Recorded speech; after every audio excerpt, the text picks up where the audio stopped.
Nous sommes il y a 13 milliards d'années, quelques millions d'années après le Big Bang.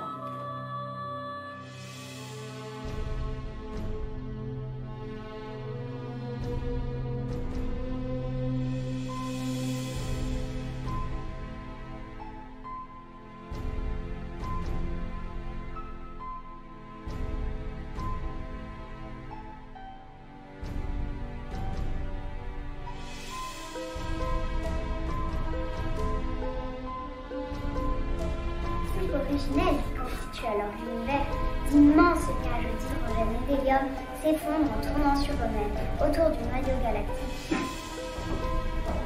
Sans doute un trou noir.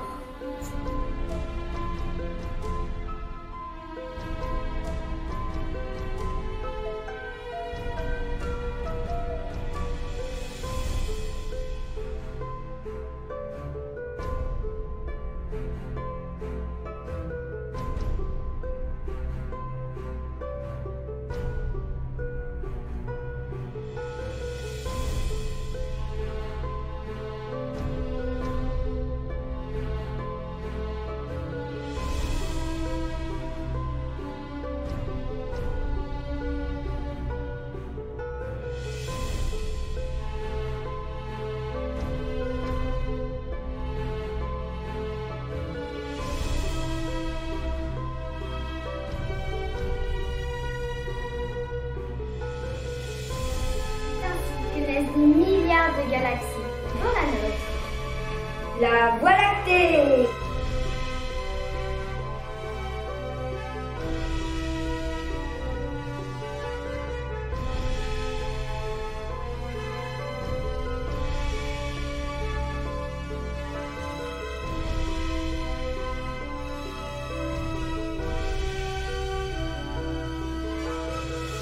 Ce n'est pas le début de la vie, c'est rare, femme de Dieu, ce qu'il apprend. Mais plus de 200 milliards d'étoiles dans ces brins solaires.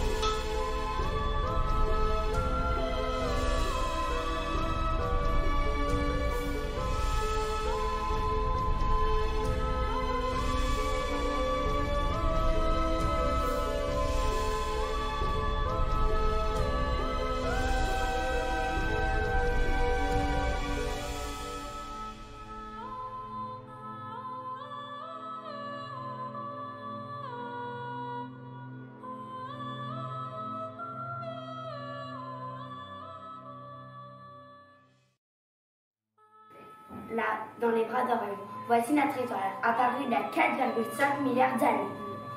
Le soleil!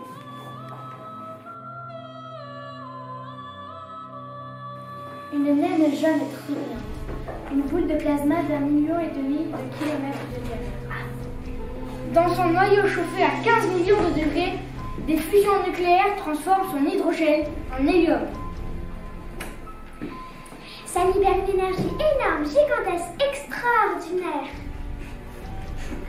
C'est ainsi qu'il nous illumine de sa lumière blanche, nous, sur la Terre. Et aussi les 7 autres planètes qui gravitent autour de lui. Les plus proches étaient telluriques comme la Terre, Mercure, Vénus, Mars.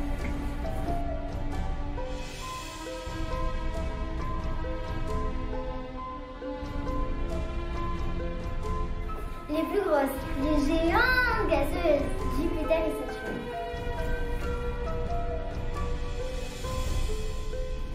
Et les plus lointaines, Uranus et Neptune. Bienvenue dans notre système solaire.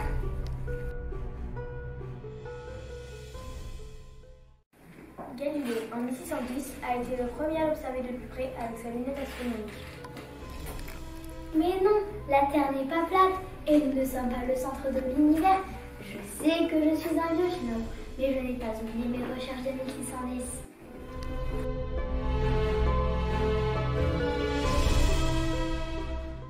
Regardez-moi, admirez-moi, je suis le dieu soleil Ra, l'astre le plus brillant de notre ciel. Bref, le nôtre de l'univers, je vous apporte ma chaleur. Ça, pour chauffer, tu chauffes. Tu me grilles même, jusqu'à 400 degrés. Moi, c'est encore pire. Avec une atmosphère trop épaisse, Tu nous rends invivables. Si seulement tu nous attirais pas autant, on pourrait aller graviter plus loin et souffrir. Ne vous plaignez pas, nous, on gravite tellement loin de lui qu'on doit supporter perpétuellement les températures glaciales, jusqu'à moins 240 degrés. Si vous croyez que c'est une vie, ça... La vie, comment voulez-vous qu'elle se développe sur vous, de toute façon? Vous n'avez même pas de sol où poser un pied, rien que de l'hydrogène et de l'hélium. Désolée les filles, on n'a pas eu la même chance à la naissance. Je suis une planète rocheuse. J'ai la distance idéale au Soleil. Une année-lumière, 150 millions de kilomètres. Du coup, température idéale, 15 degrés Celsius en moyenne. Pression de la surface, un bar. Du coup, le liquide a formé les océans où la vie a pu se développer. Les plantes ont apporté de l'oxygène à mon atmosphère. Les animaux se sont développés et les hommes sont venus sur mon sol. Je suis une reine, vous ne pouvez pas lutter. Tu parles d'une reine en voie d'extinction. Tellement que ton atmosphère est polluée, tes humains et tes plantes n'arriveront plus à respirer. Ils viendront sur mon sol et t'oublieront. Oh, mes petites planètes, on se calme, arrêtez de vous jalouser. Chacune de vous a ses qualités. Je ne pourrais imaginer mon seul sans chacune d'entre vous. Vous voulez quoi, Marseille? Une bagarre entre les géantes gazeuses et les petites telluriques comme vous? Je suis peut-être une planète gazeuse sur laquelle l'homme ne peut pas marcher, mais je pourrais en absorber 1400 comme ça. Ok, je m'incline, les filles. Vous êtes les plus fortes. Mais n'empêche, c'est pas sur vous que les hommes poseront bientôt le pied. Moi aussi, je peux jouer la star, car les Américains ont envoyé la sonde Cassie pour explorer de nouveaux anneaux. Mesdames, excusez-moi de vous déranger, je sais que je ne suis qu'une satellite naturelle, mais moi, les hommes, ils l'ont exploré il y a déjà bien longtemps, en 1969, il y a tout juste 50 ans. Apollo 11, Neil Armstrong, un grand pas pour l'humanité, c'était moi. Regardez un peu ça.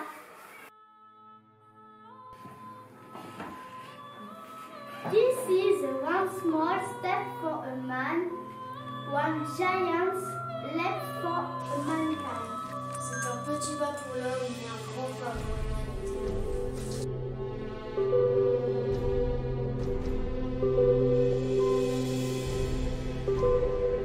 It's one small step for man, one giant leap for mankind. Regarde la Lune, elle brille tellement, elle est magnifique. Un jour, j'irai l'explorer moi aussi, comme Neil Armstrong et Buzz Aldrin. C'est dingue qu'on n'y soit pas retourné depuis 50 ans. Pourtant, je suis sûre qu'elle ne nous a pas livré tous ses secrets. Tu as vu la sonde chinoise qui s'est posée sur sa face cachée? Oui, mais moi, je préférais aller vivre dans l'espace, comme dans ma PSC, la Station Spatiale Internationale. Je l'observe parfois quand elle traverse le ciel la nuit. Elle est à 350 km de nous. Vous imaginez? Je tournerai tout autour de la planète bleue en faisant clarifier son apesanteur et je préparais les missions d'exploration lointaine. D'accord. Alors tu pourras préparer ma mission sur Mars? Parce que moi, c'est sûr, je vais là-bas. Et peut-être que je trouverai de l'eau utile, bien caché au fond de l'eau, et qu'une forme de vie s'y sera développée. Tu crois encore aux martiens, toi? Et aux petits hommes verts avec des antennes? Aux petits hommes verts, pas vraiment. Mais qu'est-ce qui te dit qu'une forme de vie n'a pas pu exister? Tant qu'on n'est pas allé voir, depuis qu'on a trouvé du méthane, on pense que c'est possible.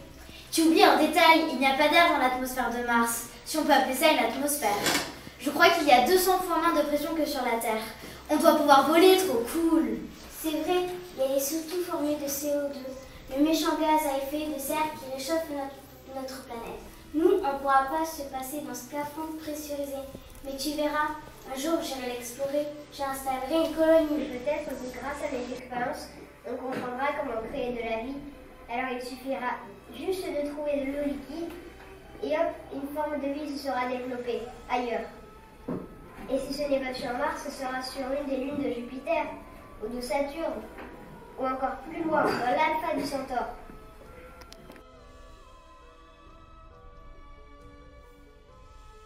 Les filles, mon exploration, ma colonisation, c'est moi. Venez les enfants, je vous attends. Ne t'emballe pas trop vite. Regarde ce que les hommes ont fait de moi. Ils me salissent, ils m'exploitent, ils polluent mon eau et mon air. Ils me détruisent à petit feu. Tu parles des hommes d'aujourd'hui, mais regarde ces enfants. Ils ne feront pas les mêmes erreurs et ils feront tout pour te guérir, j'en suis sûre. Quelle chance tu as, Mars. Moi, il ne s'intéresse pas à moi. Pourtant, j'essaye d'être originale. Par exemple, ma journée dure plus longtemps que mon année. Pas mal, hein? Et encore mieux, je ne cours pas dans le même sens que les autres. Ceci dit, ça n'a pas réussi à Pluton non plus le sens rétrograde. Elle a carrément perdu sa statue de planète. Je suis juste une planète pleine pour recevoir le symbole qui est le soleil. Alors, je ne me considère plus que comme un vulgaire astéroïde de la ceinture de Jupiter. Moi, je les trouve un peu prétentieux, ces gamins. Ils croient qu'ils peuvent faire naître la vie. Donc, ils se croient aussi puissants que moi. Est-ce qu'ils savent que je suis le seul astre du système solaire à produire sa propre lumière? Que toi, la Lune, ou vous, Mars, Jupiter, et vous les autres, vous ne brillez que la nuit parce que je vous éclaire. Ça, vous nous le répétez suffisamment pour le savoir. Mais si je peux me permettre, rien que dans notre galaxie, la Voie lactée, il y a plus de 200 millions d'étoiles comme vous. Et des galaxies, il y en a des millions et des milliards, jusqu'à l'infini dans l'univers. Petite insolente! Depuis que les hommes s'intéressent à nouveau à elle ne se sent plus. D'ailleurs, je pense que ta lune prend un peu ses aises. Pardonne-lui, c'est mon satellite unique. Je n'ai sûrement pas le même problème avec ces 63 satellites. Mais je l'aime comme elle est, ma lune, avec ses cratères et ses faces cachées. Elle me montre chaque jour un nouveau visage, selon sa phase. On ne s'ennuie jamais avec elle.